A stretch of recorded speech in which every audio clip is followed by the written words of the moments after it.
mean, if you look at it, Jordan Hicks was by many accounts the second best reliever available on the market. Reynaldo Lopez got 3 years, 30. So this is 4 years, 40 for an extra year, a little more AAV. Ken, what do you think about the deal for the Giants, who obviously have money to spend and are trying to improve their roster? To me, it's similar to Lopez in that, yes, you can work him as a starter in spring training, see how it goes, and maybe even take that into the season. And if it works, great. Obviously, starters today are not used the way they once were. They're not going to be asking Jordan Hicks for 7 or 8 innings. And at the same time, if it doesn't work out, there's always the fallback of the bullpen where he is getting decent money for a reliever, and he would be fine there. He's really good as a reliever. So I kind of like it. I like the creativity with it, and there's nothing set in stone here. If it doesn't work out, they've still got a really good reliever. Ken, so San Francisco now starting to make some progress, I would say, with their fan base that has been frustrated, expecting more from this team. They've had a lot of good winning over the past 15 years, probably the most successful franchise with the 3 titles that they had every other year. Okay, so now let's add this up. They added Lee, they added Robbie Ray, they add Jordan Hicks. Should Giants fans be satisfied? Would you expect them to do more? I keep thinking Blake Snell could be a fit here. Mm. I keep thinking a third baseman like Matt Chapman could be a fit. That's another name that's surfaced there. I would expect them to do more. What that is going to be, I don't know.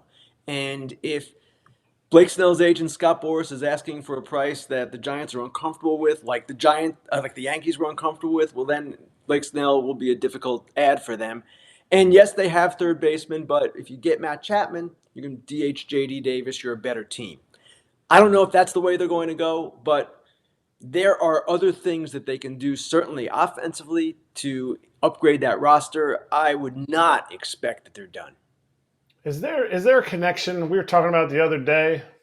Is there a connection with a team that has Boris clients? Are the Giants that team? You know how the Nationals used to have, the connection with Boris, and it was like, hey, seven of the 9 hitters in the lineup are Boris clients, and 2 pitchers. Is there a connection there with the Giants? Because it feels like, depending on what the asking price is, we might need that for that to happen. That has happened, not just with the Nationals. The Texas Rangers got Semien and Seager in 1 year. So it's certainly something that has happened in the past where there's been a run on Boris clients with one team. I don't know that it's necessarily going to happen with the Giants. Certainly, they're going to be talking to Scott Boras about Blake Snell, even with this move. If you get Blake Snell, you want Blake Snell, regardless of signing Jordan Hicks to be a starter. So I don't think the Giants are going to be that team, but keep in mind, Matt Chapman is also represented by Scott Boras. So it's certainly possible that they're going to get another Boras client. I wouldn't rule that out by any stretch of the imagination. Hey Ken, how you doing? Good You just afternoon. seen Stroman go over there to New York, the Yankees. You got to be specific these days. 2 year deal. I think really good money. Do you think the Yankees are done? And how do you view that signing? Well, I was a little surprised by the money, actually, Adam. I expected Marcus Stroman to do a little better. He didn't do as well as Jordan Hicks. And he's a guy who opted out of a deal that was going to pay him $21 million this year. He gets a greater guarantee, but at a lower AAV. And in an offseason when starting pitchers have gotten really good deals for the most part, in my expectation, he was going to get a little bit more. And in some of the projections you saw, he was going to get more. Why did he not get a bigger deal? Who knows? Maybe it was because he's pitched fewer than 140 innings each of the last 2 seasons. His vesting option is 140 innings, shockingly, with the Yankees. And maybe it's because he can be outspoken. He's an individual and he can say some things that sometimes tick people off. He's done it with the Yankees. I don't know exactly. Maybe it's a combination. Maybe it's none of that. But the health is a question. He's had some issues the past 2 seasons, not arm issues, but other kinds of things. And he's going to be, I believe, 32. So that is a question. For me, and I wrote this today, the Yankees cannot be done with their starting rotation. There are just too many questions there.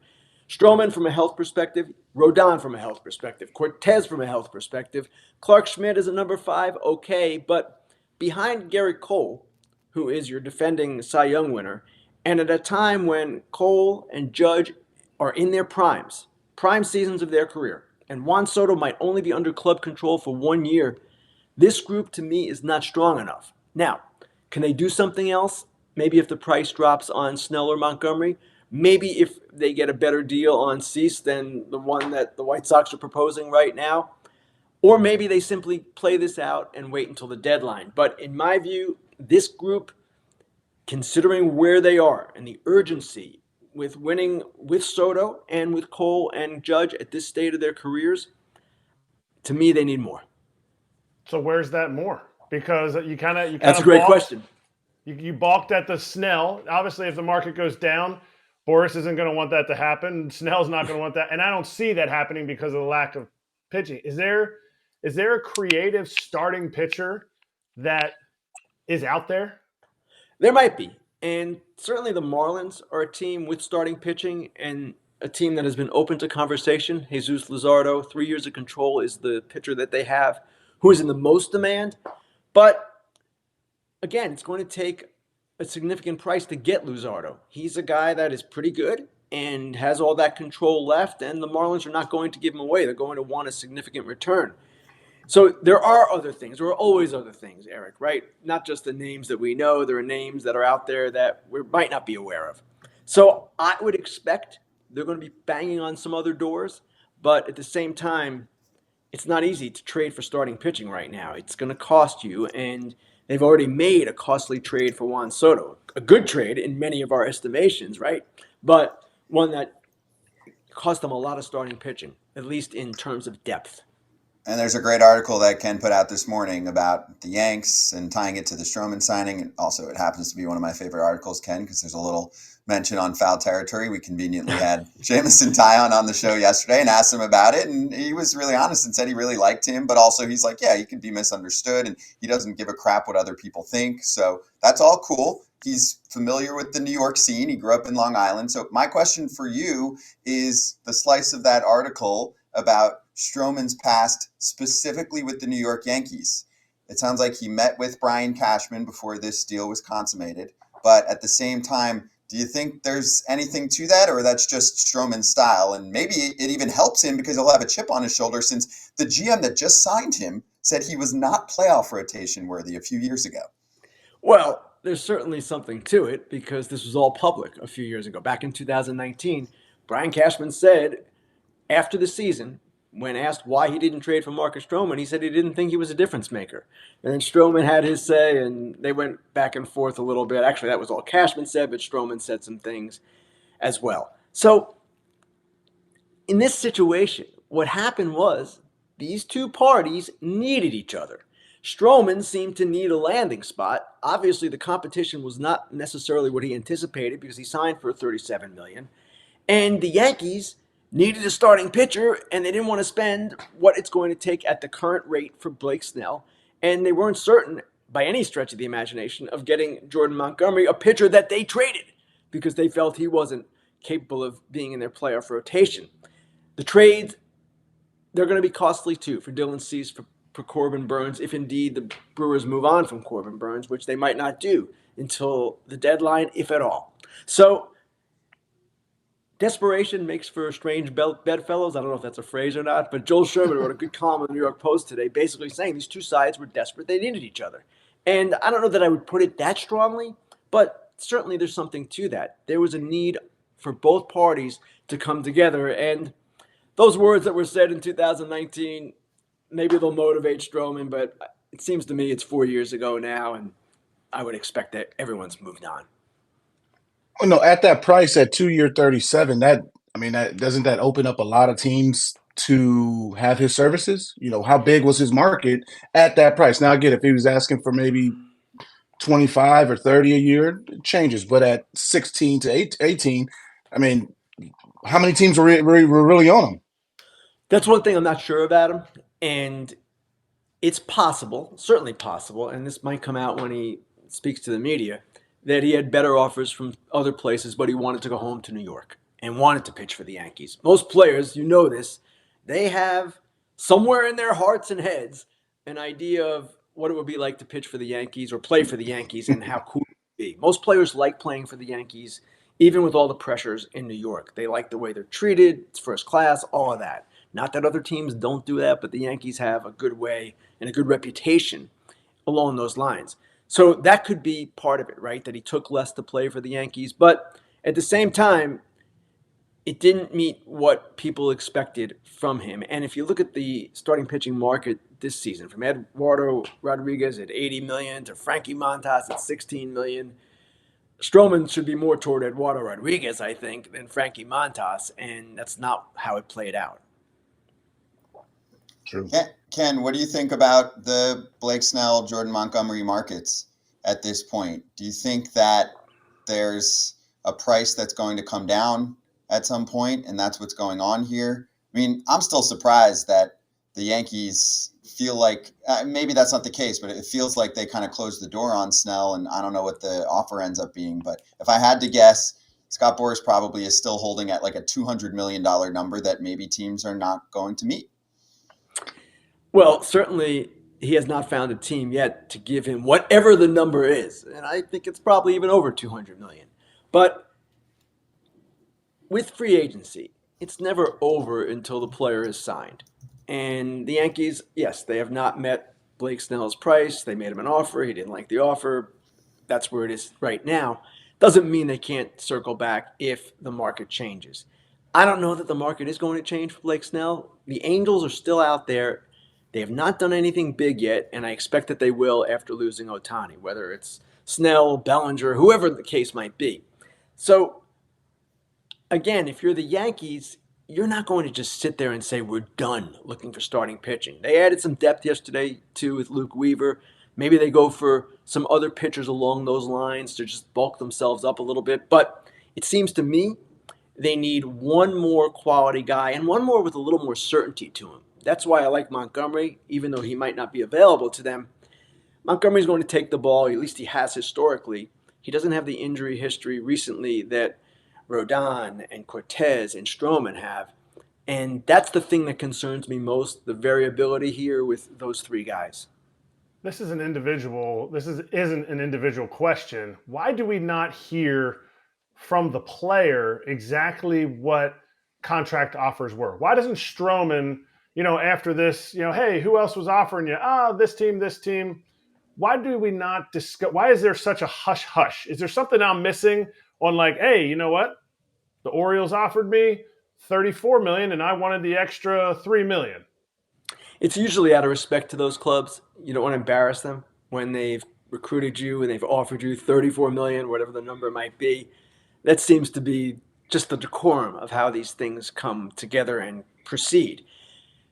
Obviously, there are times where players say, yes, I turned down more money elsewhere, and we don't know where the elsewhere is, and we don't know how true that is, but you do hear that from time to time.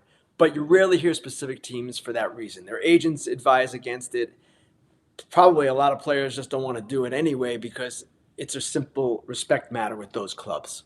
But the teams sit there and they go, the Red Sox this year, they lead the league in, we were in on this guy. They were in on so many guys. They don't say it publicly. In fact, the CBA prevents teams from publicly stating what their interest level in free agents are, prohibits them from releasing offers.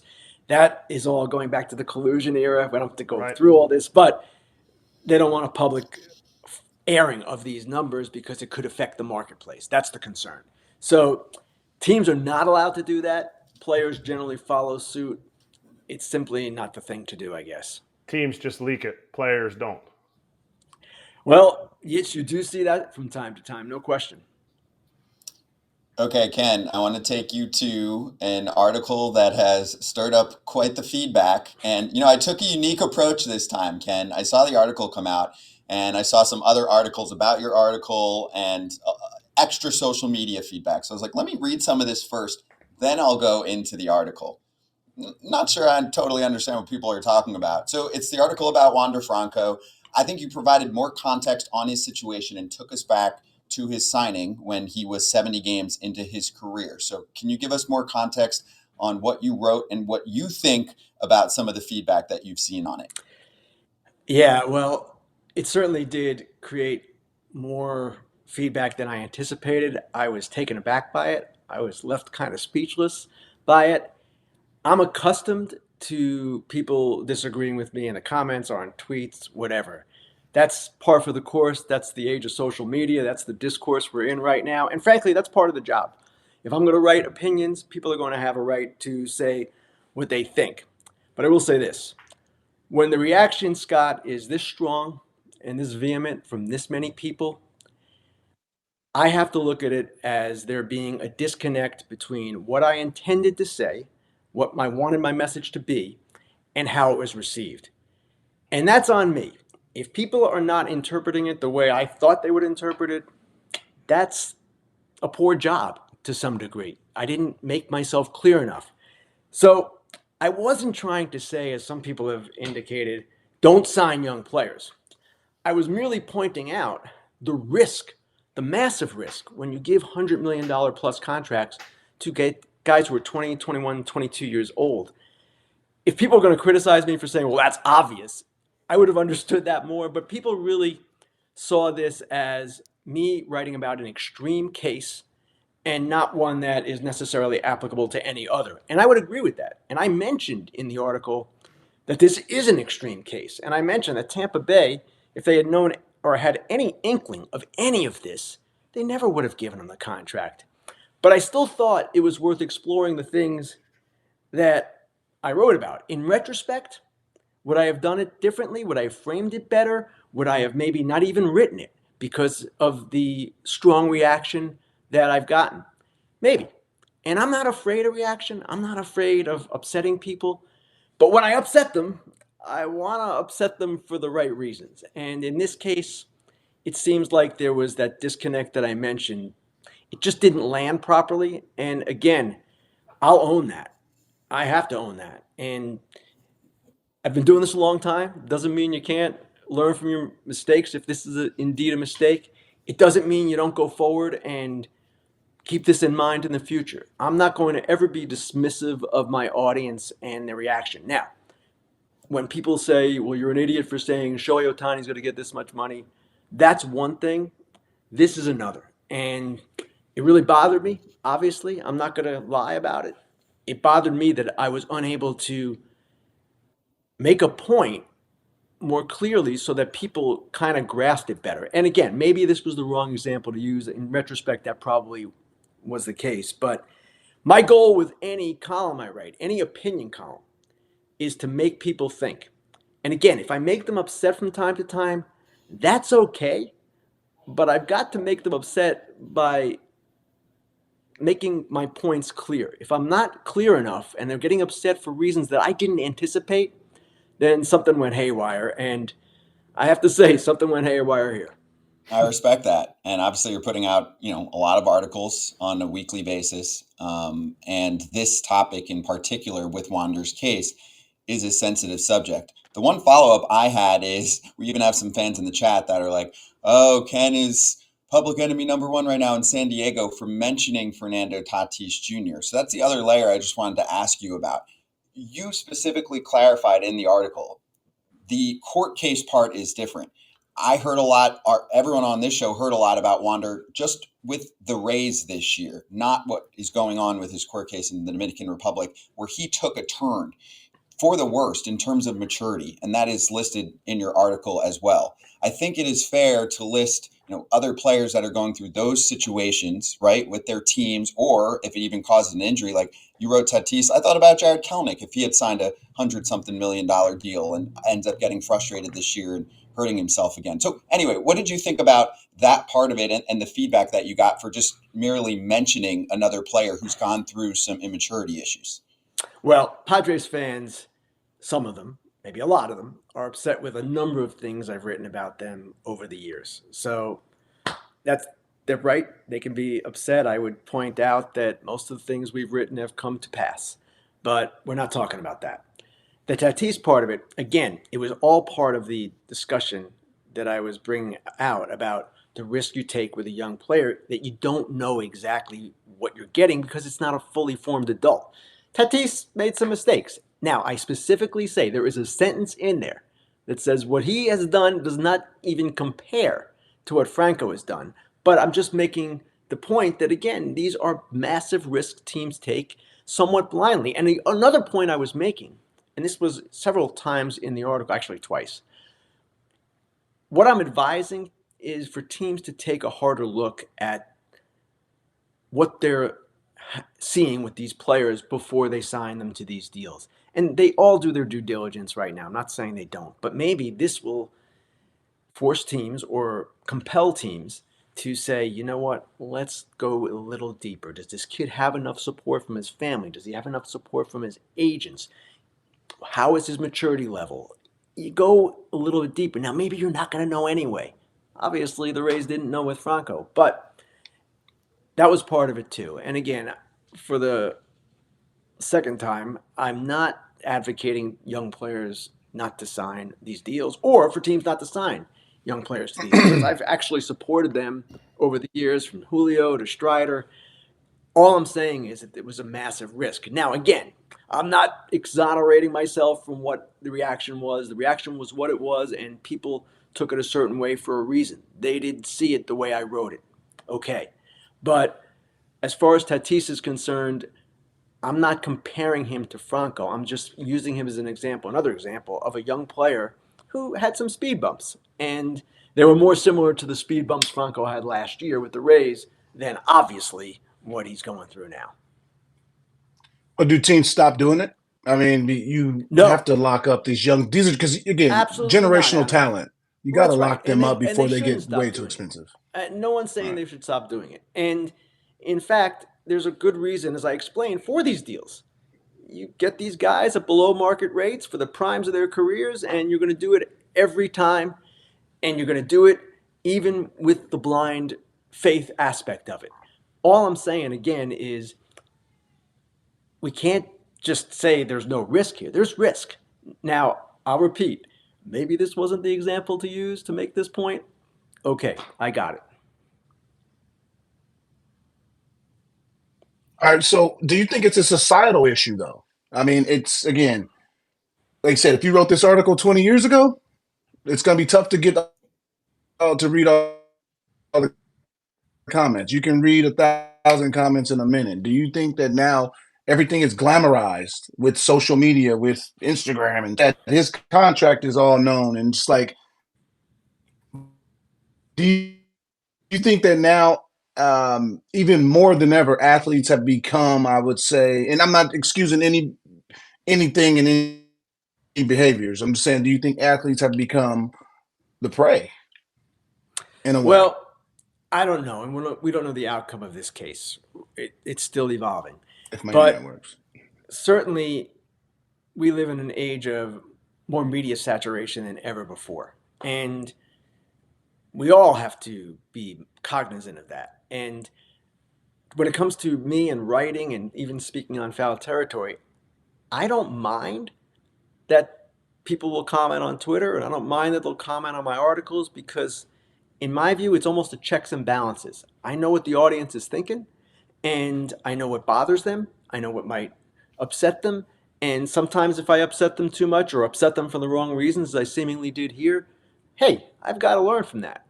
As for players, yes, they are under greater scrutiny too. And I know players don't necessarily go out as much now because they don't want people with cameras taking pictures of what they're doing. And things have changed. There's no doubt about it with social media. Are they prey? In some cases, that might be the case, yes. I don't know that it's always the case, but they are more careful, and they're more careful for a reason.